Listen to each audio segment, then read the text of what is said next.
Hello everyone, I'm Meteorologist Charlie Ironmonger. Thank you so much for joining me today for your 1 p.m. news and weather update from the First Alert Desk. Now again, we want to highlight a story we've been following for the past 7 days, the manhunt in Craven County. Now multiple law enforcement members, some utilizing drones, are positioned on Highway 43, less than a mile north of Vanceboro, searching for Dominic Conley. If the man was recently spotted, it would indicate that Conley has backtracked several miles from Highway 17 and 102, an area he was last reportedly seen on Monday. Now, Craven County deputies say around 5:30 p.m. yesterday, they received a report of Dominic Conley crossing Highway 17 north near Highway 102 from Chandler Road in Beaufort County. The Craven County Sheriff's Office and Beaufort County deputies, the North Carolina State Highway Patrol, and U.S. Marshals searched the wooded area for several hours. Conley was described by witnesses as wearing a dark-colored pants and not wearing a shirt. He was also seen carrying a bag, according to officials. Now, local, state, and federal agencies continue to search day and night for Conley, both on the ground and in the air. Conley is wanted for killing his grandmother at her home outside of Havelock on October 25th. Now, the man has been on the run since Wednesday after allegedly stabbing a deputy who confronted him at a fast food restaurant. The sheriff's office urges anyone who sees Conley not to approach him and call 911 immediately. The U.S. Marshals and Craven County Crime Stoppers are offering a reward for information leading to Conley's arrest. If you have any information on the case, please call the Craven County Sheriff's Office at 252-636-6620, or you can reach out to Craven County Communications at 252-633-2357. And in other news, there is worry that there is a contagious deer disease that is spreading across parts of Edgecombe County. The NC Wildlife is reporting a potential case of chronic wasting disease, or CWD, after a preliminary test result from a 3.5-year-old male white-tailed deer came back positive. Officials say the deer was harvested by a hunter in the eastern corner of the county, a few miles from the Pitt-Martin County line. It was confirmed as positive. The deer would be the 35th chronic wasting disease positive deer found in North Carolina since the initial detection of disease in 2022. The sample is currently being tested by the National Veterinary Services Laboratory to verify the results. The closest confirmed location from this new suspected site is in Cumberland County, nearly 100 miles away, according to officials. Now, CWD is transmissible to other deer and spreads through infected bodily fluids like saliva, urine, feces, and the movement of infected deer carcasses and carcass parts. Because deer may appear healthy during the early stages of infection, officials are stressing to hunters the importance of taking precautions when moving or disposing of deer carcasses. NC Wildlife asks hunters to submit deer harvested in Edgecombe County and the surrounding areas for testing. They're also asked to keep the deer and its high-risk carcass parts in the county of origin. All hunters are encouraged to follow these disposal methods for non-edible portions of carcasses. Bury deer remains where you harvest the animal when possible. Double-bag deer remains for disposal in a landfill. Leave the deer remains on the ground where the animal was harvested. Now, low-risk carcass parts like boned-out meat, caped hides, antlers, clean jawbones, skulls, and teeth, as well as finished taxidermy products, are safe to transport outside of Edgecombe County. The Center for Disease Control have not reported any cases of CWD infecting people. NC Wildlife says though there are no scientific evidence that CWD can infect humans, some animal studies have suggested that it poses a certain risk to types of non-human primates. More information and updates regarding CWD in North Carolina can be found on North Carolina Wildlife's website. You can find a link on our website, WITN.com.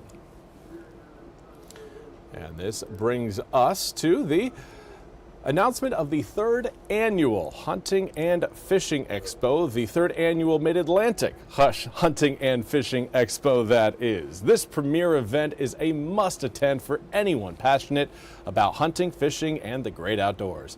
The expo will feature vendors and a mountain trout pond for those under 15, a virtual offshore fishing experience, a laser shot duck blind, a fly tying exhibition, and an archery alley. There will also be seminars as well. Now, the seminars are going to be during both days of the event. Whether you're a seasoned veteran or just starting out, the expo offers a fantastic opportunity to explore the latest gear, learn new techniques, and connect with fellow enthusiasts. You can mark your calendars and bring the whole family for a weekend of excitement and all things hunting and fishing. You can follow a link on our website, WITN.com, to learn more. And finally, want to highlight again some great news out of Winterville, where Sam Jones Barbecue has been gifted not really gifted, it has earned the Bib Gourmand designation in the new Michelin Guide to American South. This announcement was made during a Michelin ceremony Monday in Greenville, South Carolina. The dining guide originally went as far south as Georgia, but North Carolina and other southern states were added. According to the release, Bib Gourmand restaurants are recognized for their food quality and are often personal favorites of Michelin inspectors. Out of the 50 restaurants given this award, Sam Jones is one of the 7 from North Carolina. Michelin recommends restaurants with star ratings, 1 to 3, Bib Gourmand, or recommended. Now, Sam Jones said, quote, "I'm blown away to be honored by such a prestigious organization. It's nice to see the hard work and effort that we collectively put in on a daily basis to be recognized. I'm glad that the torch was passed to me burns brighter today than it did before," end quote. Now, Sam Jones Barbecue celebrates its 10-year anniversary this month. And finally, a look at your weather forecast. Looking at beautiful sunny skies across the east right now, and that's really not going to be changing over the next several days. While wind direction and air temperatures will obviously be fluctuating as we make our way through the week, your sky conditions are going to remain very consistent until we get to the upcoming weekend. Here's a look at your visible satellite, and I promise it's not just a map. Look over at the right-hand corner of your screen. You do see, again, a little bit of cloud cover there, well off the coast. But otherwise, yeah, this would just look about as blank can be. This is what it looks like down at ground level. 64 degrees in New Bern, comes with a variable breeze at 6 miles an hour and lots of sunshine to go around. However, sunny skies during the day usually mean sunny skies overnight, and that will bring about cooler air temperatures later on this evening. We're anticipating these mid-60s you're seeing on your screen right now, turning over into the upper 30s as we wake up tomorrow morning. Now, winds are also going to be going calm later on tonight, and with clear skies, that usually leads us to some of our colder overnight air temperatures. As far as what we've got for the rest of this afternoon, again, plan on mid-60s. But then note, as we head through the overnight hours, winds again going calm.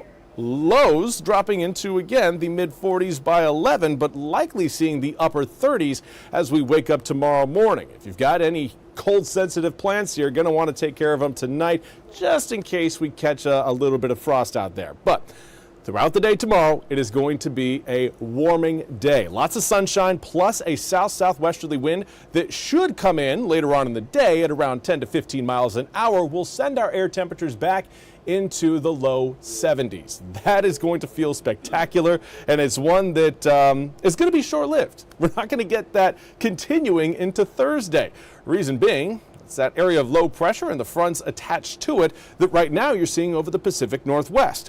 That system will be racing across the country and then dipping its way just south enough into eastern North Carolina to knock air temperatures down from Wednesday into Thursday, going from 73 degrees tomorrow to 66 by Thursday. Overnight lows Thursday night into Friday into the upper 30s, but we'll bounce right on back up into the mid-70s for Friday, Saturday, and possibly even the upper 70s for Sunday. Does come with a better opportunity for rain as we head later and later into the weekend. Friday night, maybe a slim chance of some drops, at 20% there on Saturday, as those are going to be morning showers.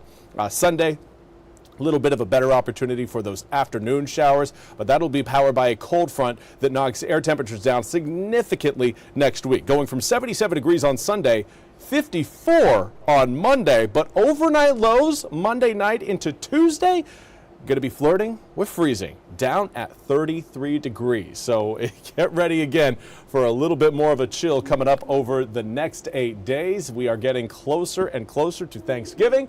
and it's certainly starting to feel like it. Well, that's all we have time for today's 1 p.m. News and weather update from the First Alert Desk. I want to thank you all so much for joining me. We'll be back with more news and weather coming up at the top of the hour. Until then, I hope you all have a fantastic Tuesday.